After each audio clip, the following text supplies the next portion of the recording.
Eu sou Mário Persona e essas são as respostas que eu dei aos que me perguntaram sobre a Bíblia. Nesse capítulo 4 de 2 Coríntios, Paulo fala alguma coisa sobre o sofrimento e sobre a tribulação.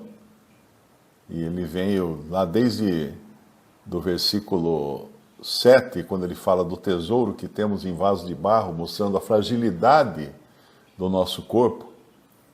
E depois somos atribulados, mas não angustiados, perplexos, mas não desanimados, perseguidos, mas não desamparados, abatidos, mas não destruídos. Então ele mostra qual é a senda do cristão nesse mundo. Ela não é, a vida cristã não é sem problemas, não é sem tribulações. E eu vou explicar mais para frente a importância disso. E Paulo aqui está realmente trazendo isso porque nesse capítulo ele vai falar da tribulação, ou das tribulações. E no capítulo 5 ele vai falar da morte, que é o resultado das tribulações, das perseguições e tudo mais. Então no versículo 10 ele escreveu, trazendo sempre por toda parte a mortificação do Senhor Jesus no nosso corpo, para que a vida de Jesus se manifeste também nos nossos corpos. Então, o Senhor Jesus não está no mundo hoje manifestado diante dos homens. Os homens não podem vê-lo aqui nesse mundo. Mas os homens veem os cristãos. E quanto mais um cristão tem a sua vida negada e, digamos assim, consumida pelo seu fervor e pela sua comunhão com o Senhor, mais de Cristo vai aparecer nele. Tem até um hino, a gente canta, mais de Jesus queremos ver, tal. E, na realidade, cada cristão traz também, reflete também essa pessoa que é Cristo no seu andar aqui na terra. É uma testemunha, um testemunho vivo de Cristo no mundo. Porque aí trazendo sempre por toda parte a mortificação de Jesus no nosso corpo, ou seja, à medida que o nosso corpo é aniquilado, a vida de Jesus se manifesta também nos nossos corpos. E aí somos testemunho da pessoa de Cristo andando nesse mundo. E no versículo 11, ele fala, e assim nós que vivemos, estamos sempre entregues à morte por amor de Jesus, para que a vida de Jesus se manifeste também na nossa carne mortal. Ele fala isso primeiramente dos apóstolos, né, que se desgastavam, se consumiam na obra do Evangelho, para apresentar o Evangelho, mas também serve para cada cristão. Nós vivemos sempre entregues à morte por amor de Jesus. Em alguns países, literalmente, muitos irmãos são entregues à morte, são mortos, são perseguidos, são torturados por amor de Cristo, para que a vida de Jesus se manifeste também na nossa carne mortal. Então é como quando a gente come, né? Você come carne, na realidade você se alimenta da morte de um animal. Pouca gente pensa nisso, né? A gente se alimenta da morte de um animal. Um animal precisa morrer para a gente ficar vivo. Talvez a pessoa fale, eu sou vegetariano. Ok, então o pé de alface precisa morrer para você ficar vivo. Não importa. Nós vivemos graças à morte de outras coisas vivas. E assim, a manifestação de Cristo em nós, ela acontece graças à morte do nosso eu, à morte da nossa pessoa. Então ele vai completar esse pensamento no versículo 12, de maneira que em nós opera a morte, mas em vós a vida. Em nós opera a morte. O que ele está dizendo? Eles, como pregadores, se consumiam para levar o evangelho, estavam sempre prontos para morrer e efetivamente morreram para isso, para que outros tivessem vida, para que os seus ouvintes, os seus discípulos, os seus seguidores tivessem vida. Então, morte é um assunto que está sempre presente. Sofrimento e morte estão sempre presentes na vida do cristão. Se alguém se converteu um dia, ou buscou a palavra de Deus, o Evangelho, para se livrar de problemas, bateu na porta errada, porque entrou realmente na esfera, na fileira dos que estão sendo mortos por amor de Cristo. Por isso que tem até uma passagem que Paulo explica a respeito dos que se batizam pelos mortos. O que seria esse batismo pelos mortos? Ele estava se referindo, numa linguagem militar, não é?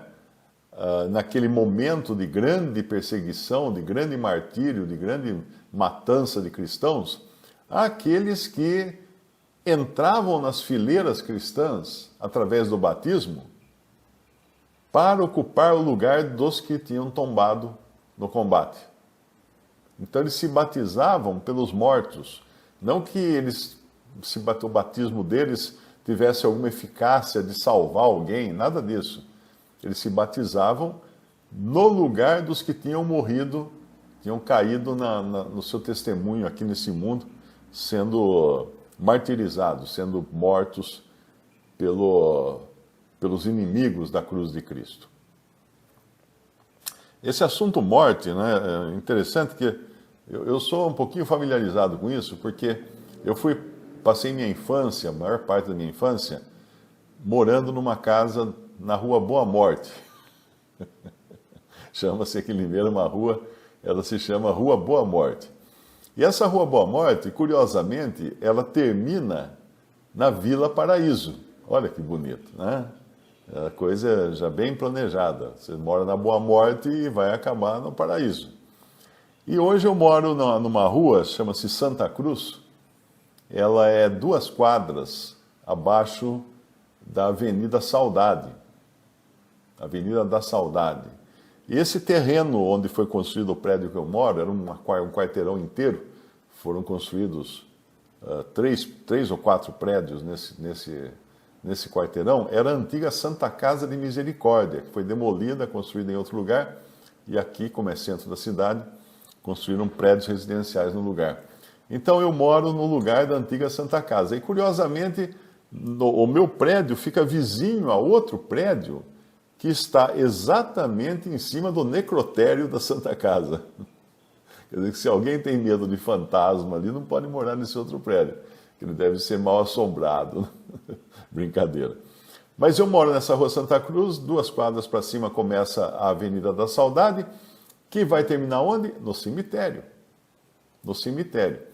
Hoje eu até brinquei porque eu fui fazer uma caminhada e eu saí aqui da minha casa, do meu apartamento, subi até no começo da Avenida da Saudade, depois virei para a direita, tem uma rua que passa em frente ao asilo e depois ela segue e vai dar a volta, uma volta grande, numa quadra grande, ela vai dar a volta em todo o cemitério e depois vai voltar para a Avenida da Saudade. Então, até brinquei que eu me senti seguro fazendo esse percurso, porque se eu começasse a ficar meio cansado, eu tinha o asilo no caminho e tinha o cemitério também no caminho. Então, esse assunto morte nunca deveria apavorar um cristão, porque a gente fala disso, as pessoas já começam a fazer toque-toque na mesa, dar 3 batidinhas, vira a boca para lá, Deus me livre. E por incrível que pareça, alguns irmãos fazem isso assim. Quando eu falo alguma coisa a respeito de morte, alguns que professam ser cristãos falam assim, não vira essa boca para lá, não morre não sei o quê, tá. A pessoa tem aquela velha ainda, aquele velho costume de achar que a morte é um inimigo. E a morte para o cristão não é um inimigo, a morte para o cristão é um servo. Porque ela é quem transporta o cristão para a presença do Senhor. Ela é um servo, porque não há juízo, não há julgamento para aquele que foi salvo por Cristo, né? Quem ouve a minha palavra e crê naquele que me enviou, tem a vida eterna, não entrará em juízo, mas passou da morte para a vida. O Senhor diz em João, capítulo 5, versículo 24. Então a morte não é um problema para o cristão, ela é um problema para o incrédulo. Porque aonde a árvore cai, ali ela fica. Então, se uma pessoa sai desse mundo na condição de não convertido, de não ter tido seus pecados perdoados por Cristo, não tem retorno, não tem volta. Onde ele cai, ele fica. Ele vai passar a eternidade inteira sofrendo as consequências do juízo de Deus. Ele ficará num estado de Hades, já sofrendo, como aquela história do rico e Lázaro, né? do rico que tinha sede, ele já estava sofrendo. E depois, quando chegar o juízo final, quando chegar no final, Cristo for julgar todos, ele vai ressuscitar os mortos que morreram na incredulidade e vai lavrar a sentença, a pena de cada um para lançar no lago de fogo. Então, uma pessoa que morre sem Cristo não tem saída, não tem retorno. Isso é algo muito solene de pensar. É uma chance só, é um tiro só, né?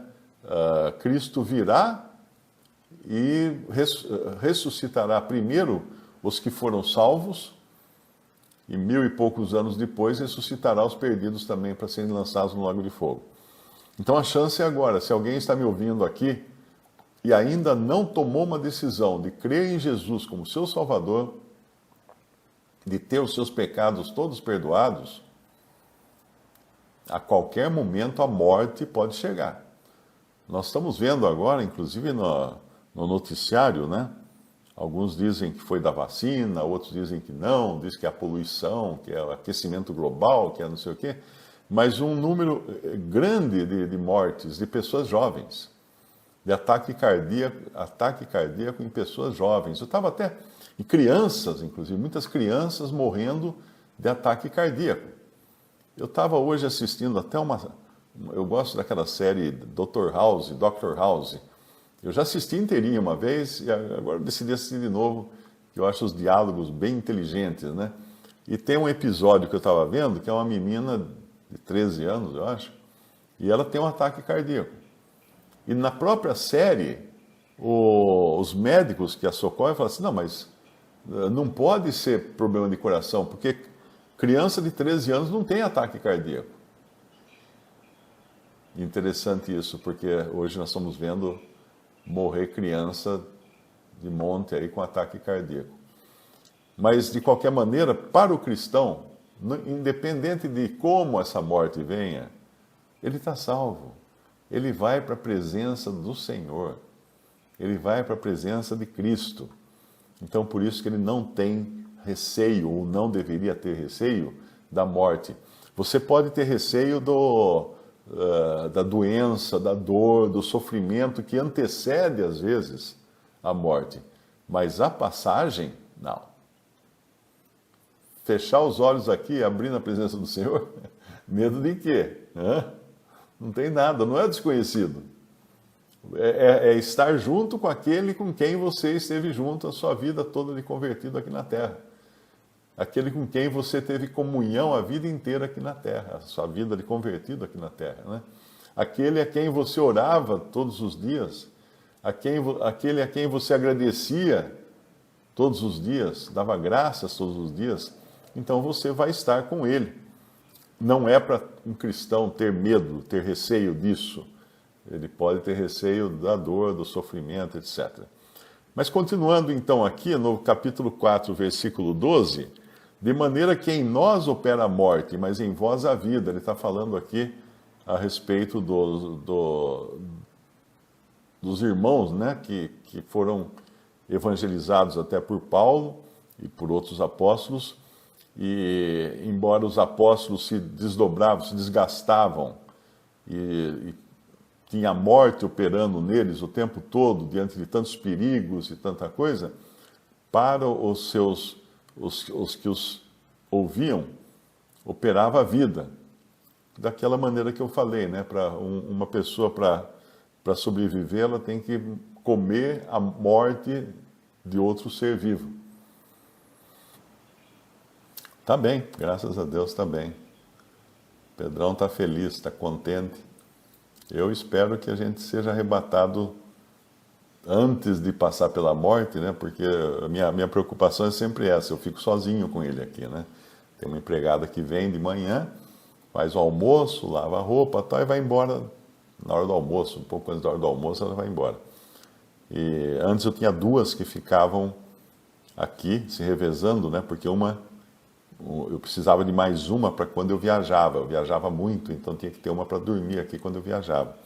Mas aí quando veio a pandemia, acabou a viagem, fechei a firma, não faço mais palestras, e então minha preocupação sempre é essa, né?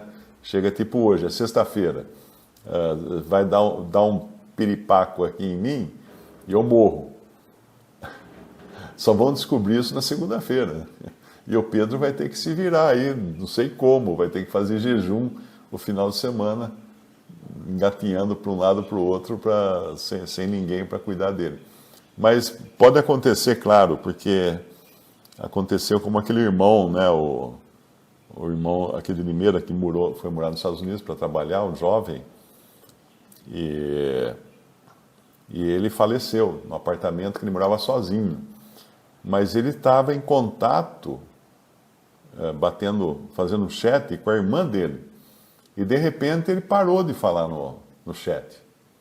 E a irmã viu que continuou conectado e não tinha resposta. E ligava e não atendia. Então ela pediu para uma colega, um colega dele, se poderia verificar lá no apartamento, né? E aí foram verificar e ele estava morto, ele teve um ataque cardíaco e morreu. Então a preocupação minha de ter o Pedro e morar sozinho com ele é essa, acontecer alguma coisa comigo e ele ficar justamente assim, num final de semana que é prolongado, que a empregada não vem sábado e domingo, e não ter quem possa socorrê-lo. Mas nós estamos tudo na mão do Senhor, não tem jeito, né? A gente está na mão do Senhor. Então Ele sabe das coisas, Ele sabe o que pode acontecer, e temos que confiar. Todos temos que confiar.